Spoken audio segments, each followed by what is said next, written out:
today now for the 28th Circuit Court in Missaukee County. However, I'm here in Westford County on the bench. We're going to take up two files. Each file is entitled People of the State of Michigan versus James Kerr. First case number is 22-3284FH, and the second file is 22-3285FH. Appearances begin with the prosecutor. Thank you, Your Honor. David Denhout on behalf of the people. Good morning, Your Honor. Bernard Jockins, appearing on behalf of the defendant. I'm appearing at the grace of the court by the Zoom application, and my client is also appearing on the Zoom application. All right, Nancy, if you can't see that, it's Jockins, J-O-C-U-N-S. All right, folks, thank you very much. Also joining us today via Zoom from the Gladwin County Jail is the defendant, Mr. James Kerr. Mr. Kerr, are you able to see and hear the court? Yes, I can see the courtroom. All right, good enough. All right.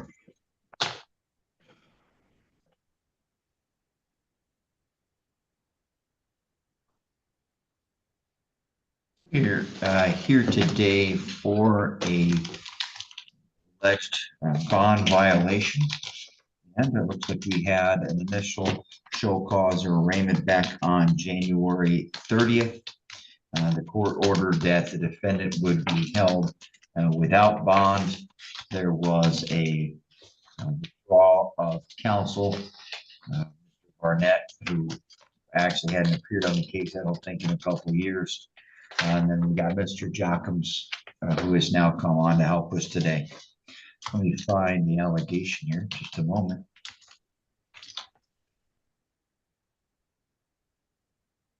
All right, looks like there was a amendment to his bond. I signed that back in June 26, 2024. Like he had been allowed to attend treatment back in 2022, then had been in allegedly in an absconder status since. Mr. Jockins, how does your client wish to respond to this today? Are we going to have a contested hearing or what? No, Your Honor, and this is what's going on today. He's going to be acknowledging responsibility of the bench warrant and the violation, and it's going to be part of a global resolution. All right, so we anticipate a resolution today to the case, Mr. Denhout? That's correct, Your Honor. Okay. Your Honor, opposing counsel and myself, we've been communicating over the last 2 days, and it's my understanding that to resolve both cases, which involve the underlying narcotics found at 2 traffic stops. In any event, to resolve both cases, it's my understanding that the defendant will be pleading guilty to use of methamphetamine, that being a maximum 1-year misdemeanor. It may make sense to enter that. I have no particular preference, but it may make sense to enter that in 223284 because the underlying charge was possession of meth in that particular file. And then the other file would be dismissed. And as part of this global resolution, as opposing counsel has indicated, there will be an acknowledgement that he failed to return as required by the prior court order. All right. So I'm just going to make sure I've got that all correct. In file 3284, the defendant is charged with possession of meth as a 3rd habitual felony offender. Both of those will be dismissed if the defendant enters a plea of guilty to the lesser charge of use, which is a misdemeanor. Okay? Yeah, that's correct. And then in addition to that, if that happens, then in file 3285, where the defendant has a charge of possession of an analog, operating a license suspended, operating a vehicle with an unlawful plate as a 3rd habitual offender, that will all be dismissed. That's correct. All right, Mr. Jockins, is that what you understand, sir, today as well? That's an accurate statement, Your Honor. All right, Mr. Kerr, have you heard what the attorneys have described to me as the resolution today? Yes, Your Honor. All right, and is that how you wish to resolve today's case or cases? Yes, Your Honor. Please raise your right hand. Do you swear or affirm that the information and testimony that you're about to provide shall be the truth, the whole truth, and nothing but the truth, sir?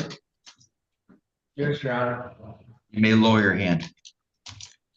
All right, well, these cases came about a few years ago. We're going to talk about the charges and the pretrial agreement in just a moment. Mr. Kerr, however, we need to go back over and talk about the bond violation allegation. Other than the terms of the pretrial agreement, which we've discussed today already on the record, have there been any other promises, threats, or inducements to get you to plead, or I'm sorry, admit responsibility to violating the bond conditions? No, Your Honor.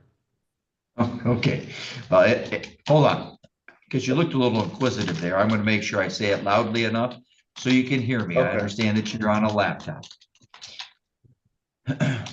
So part of today's resolution is not only the pleas, as I mentioned a moment ago, and the dismissals, but also that you're going to admit responsibility for violating your bond and being in an absconder status. Is that true?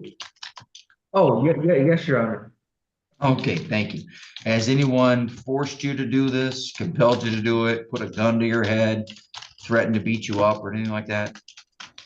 No, Your Honor. All right, so you're making this choice of your own free will today, sir? Yes, Your Honor. All right, therefore, I'm going to ask Mr. Kerr, is it true that you violated your bond and you've been in an absconder status now for the last couple of years? Yes, Your Honor. All right, thank you. All right, the court finds the defendant in violation of his bond. Technically, the court revokes his bond and remands him into custody.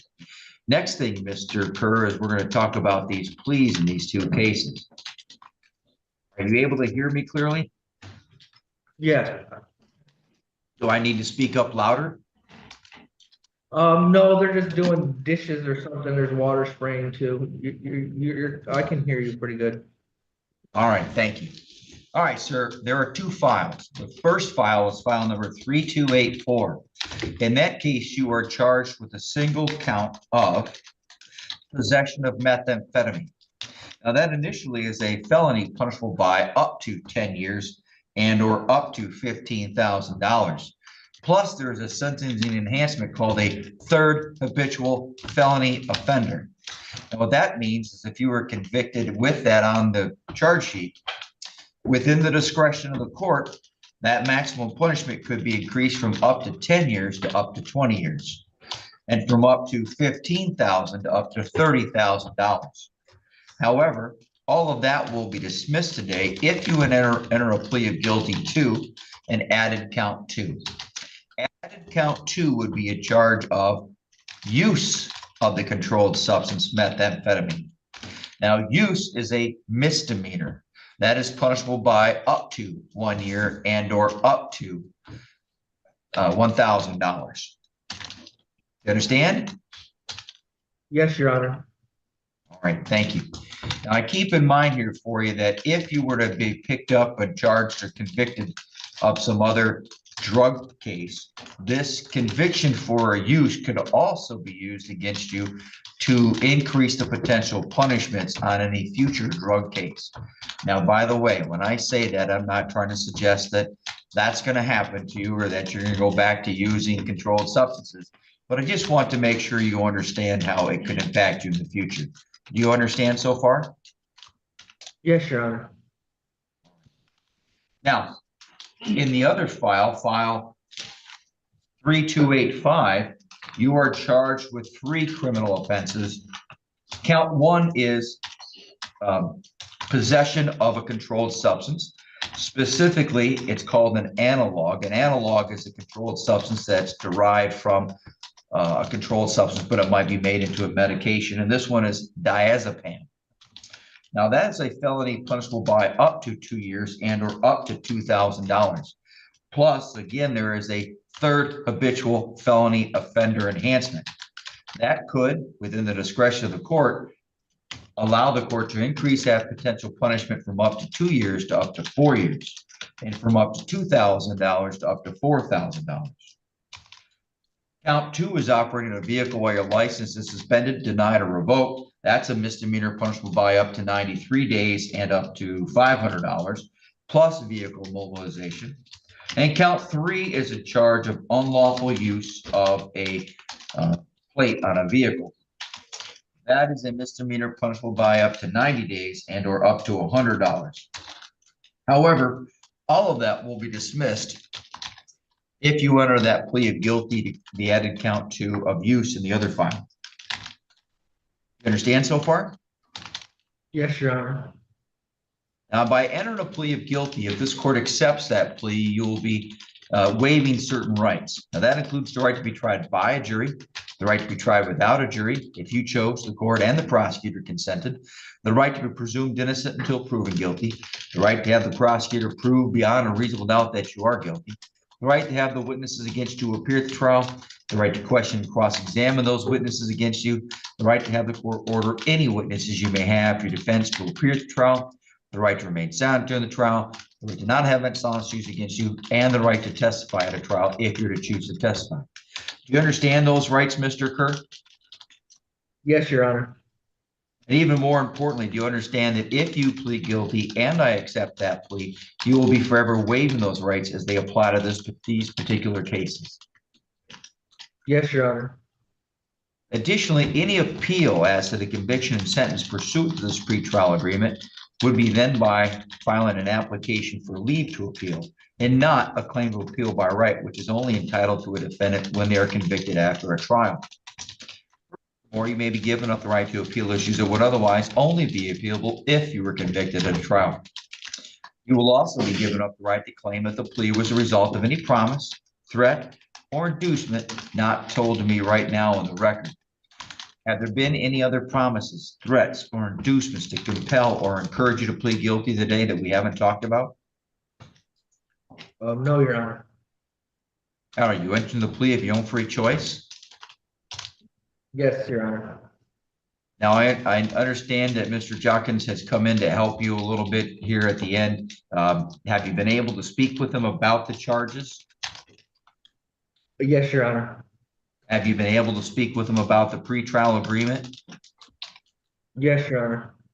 Has he been available to answer all your questions for you? Yes, Your Honor. And are you satisfied with his counsel thus far? Yes, Your Honor. All right.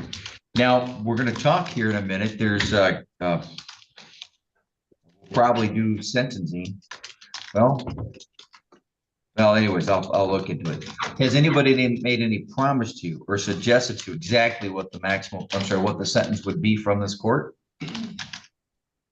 No, Your Honor. All right. Do you still wish to enter the plea of guilty that we discussed earlier? Yes, Your Honor. In file 3284, as to the added count 2 of use of methamphetamine, a misdemeanor punishable by up to $1,000 and up to a year. How do you plead? Guilty. Before the court can accept that plea, I need to have you tell me what you did that makes you guilty of that offense. So I'm going to turn your attention almost 4 years ago now, 3.5 years ago, back to August 5th of 2021, over in Richland Township in Missaukee County. Were you stopped out on West Falmouth Road, looks like by a deputy? Yes, Your Honor. All right, and were you driving a car? Were you a passenger in a car? I was driving. All right, and when that officer was there, did they find some methamphetamine on your person or within your area of control? Yes, Your Honor. Tell me where it was. It was like right. I was using it. It was on my lap. Okay, and so when you said you were using it, how were you using it? Smoking it. Okay, and did you know that what you were inhaling or consuming was the controlled substance methamphetamine? Yes, Your Honor. All right, I always find this next question, and I don't mean to be rude, a little bit comical because technically methamphetamine, I think, is used for 2 or 3 medical issues somewhere in the world, but I don't think you have them. Did you have any lawful right to be consuming or using that controlled substance that day? No, Your Honor. All right, thank you. Mr. Denon, you believe the defense provided a factual basis? Yes, Your Honor. Are you aware of any other promises, threats, or inducements? No, Your Honor. Do you believe the court's in compliance with Mission Control 6.302? I do indeed, Your Honor. All right, Mr. Jockins, do you agree with all three of those? Yes, Your Honor. Thank you. The court agrees and finds the defendant's plea today is made freely, knowingly, and voluntarily. The court further finds that the testimony provided by the defendant under oath on the record satisfies the elements for added count 2 in file 3284. Therefore, the defendant is found guilty of that count for use of the controlled substance methamphetamine. The remaining count 1, and the third habitual enhancement will be dismissed at or after the time of sentencing. At the same time, the court will dismiss the counts alleged in file 3285. Now, the next question is, can we proceed to sentencing? And what's going to help me make up my mind is, Mr. Jockins, can you tell me, is your client serving a jail sentence? Does he have another charge over in Gladwin? That'll help me make a decision. To my understanding, Mr. Kerr is serving a sentence in which he has a cap that might be 1 year, but I believe that Mr. Kerr, if he is asked directly, he could tell the court exactly what that sentence is, Judge. All right, thank you. Mr. Kerr, can you tell me, for what are you serving a sentence? What's the conviction? A fleeting and eluding, I have to March. March is my next court date, and I took a deal here trying to clear up all my warrants for every county and take responsibility for all my actions. And I took a deal here for 1 year cap. Just waiting on them, and my next court date is till March. All right, thank you. So, 10th. all right, so that means, at least I interpret what you're telling me, is that you have not yet been sentenced, but you have entered a pretrial agreement in which there is an agreement that there would be up to 1 year, or what other people will call as a 1 year or a jail cap. Is that correct? Yes, Your Honor. All right, thank you. Mr. Denham, any objection to proceeding to sentencing? No objection. I would be prepared to proceed today, Your Honor. All right. Now, Mr. Kerr, I can't proceed with sentencing in this file right now. However, before I do so, I need to ask you a question. Every defendant has the right to be in front of the court when there is a sentencing. However, you are able to waive that right and allow us to conduct sentencing right now via Zoom. Do you waive that right to be physically present, or do you want me to send somebody down to pick you up and drive you over here? No, Your Honor, I don't want to waste the court's time. I waive that right. All right. Mr. Jockins, any objection to that waiver? No, Your Honor. Thank you. I find that the technology is appropriate and permissible underneath the court rules. Mr. Denham, your recommendation on behalf of the people? Yes, Your Honor, thank you. Your Honor, the two cases involve two separate traffic stops within a few days apart, each finding narcotics. There was nothing exacerbating about the traffic stops themselves. There was no resisting or anything. So he was cooperative at the scene, and some time has elapsed. I believe initially he left because he had a medical condition. In any event, the people are not requesting a period of probation. We believe that it would be duplicative based upon the plea that's been entered in another county. We would leave any jail term to discretion of the court, Your Honor. Thank you. Mr. Kerr, do you still live over in Taylor, or where are you living these days? I'm Gladwin, but I plan on moving out of state once I'm out of here because my dad just moved out of state. That's why I'm trying to serve jail time for it. No problem. All right, I'll listen to you in just a moment. Mr. Jockins, anything in allocution? Your Honor, this is a unique situation because usually somebody that has multiple charges and multiple warrants at the same time, a lot worse things can happen in 4 years. He absconded for 2 years. I talked to him about this yesterday, and he was scared. He was trying to get by. He was trying to make money.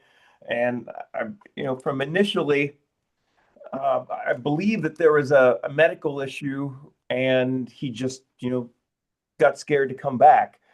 He's shown his diligence by accepting responsibility for all of his actions. And I'm requesting if the court would consider a nominal sentence, maybe a credit for the time that he's already been served, as he's going to be serving about another 10 months or so in the Gladwin County Jail. Thank you, Mr. Jockins. Mr. Kerr, before the court issues a sentence, you have the right to be heard. Is there anything else you wish to say today, sir? I would just like to say I accept responsibility for not coming back. I had spinal fusion. Even Gladwin's got me going to do a brain scan, so I got a lot of medical issues, and I'm trying to, push through it and accept responsibility for my actions and my actions alone. And thank you, Your Honor. All right, thank you. Court recognizes initially today that, hold on.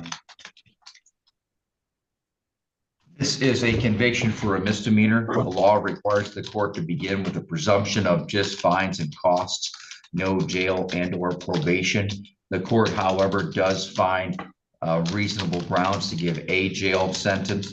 That reasonable grounds is based upon the defendant's prior criminal history that I can see here on the felony informations in both files. The fact that he has multiple cases going on at the same time, also that he's been picked up on a flee and elude in Gladwin County, plus the fact that we had sent him to rehab, and then that's when he absconded. The court therefore sentences the defendant in file 3284 as follows: a $50 state minimum fee, a $75 crime victims' right fund fee, a $100 court cost for the processing of the case. Mr. Jockins, again, you accepted this as an appointment, is that correct? That's correct, Your Honor. Court assesses a $300 attorney fee. The court also assesses a $100 fine. Because there is no supervision, the court does not obviously order any supervision fee. As for a period of jail, the court, considering that he has a cap in the other case. Well, hold on, Mr. Kerr, when did you get arrested, sir? Or, when did you get arrested? And Gladwin? Yes, sir. It was 2024, an old fleeting and eluding warrant. Yeah, but when did you get arrested? How long have you been in jail is my question. Beginning of it was December 27th. Hold on just a moment. Let me take a look here. It was like the beginning, or I've been here for I don't even know what today is. I've been here about a month, I'd say. All right, 1 second. All right.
All right.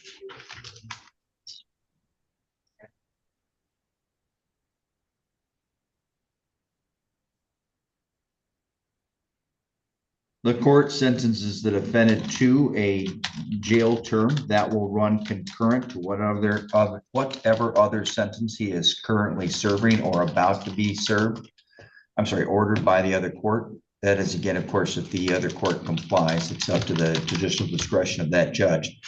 But the court sentences the defendant to 150 days, and so far, I am counting 26 days of credit for the record, in case it ever comes up, I see that in this original file, 3284, the defendant was arrested on January 29th of 2022.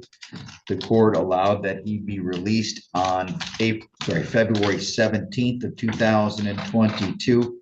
Therefore, in that year, he had 19 days, and thus far, because I conducted the arraignment on the 30th of January and up to today, that's an additional week. Therefore, that gives the defendant the 26 days. Now with good time, and I'm not, hold on, for good time, 1 second.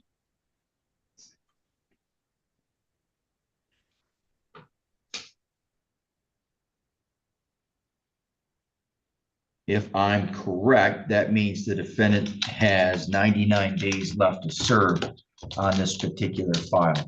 It is the intent of this court to sentence you in a way that allows you to serve them concurrently and get out at the same time, or at least this hopefully shouldn't block you getting out. I don't know if that makes sense, but it does to me. Mr. Jockins, do you have any questions about the sentence here of the court? No, I do not, but I would like to give my email address to the court clerk so I could get a judgment of sentence, if that's okay, Your Honor. Yeah, go right ahead, sir. It is my first name, Bernard, Bernard, at my last name, which is J as in Juliet, O as in Oscar, C as in Charlie, U as in uniform, N as in November, S as in Sierra.com. A prior service? Yes, Your Honor. All right. US So Army. I'm a retired lieutenant colonel. All right. Anything further today, Mr. Denham, on behalf of the people? No, Your Honor. Mr. Kerr, do you have any questions about the sentence today? Will I get like paperwork mailed on how much I owe? Yes, sir. All right, thank you, Your Honor. No more questions. All right. Thank you. We're adjourned. Thank you, Your Honor. Thank you, folks.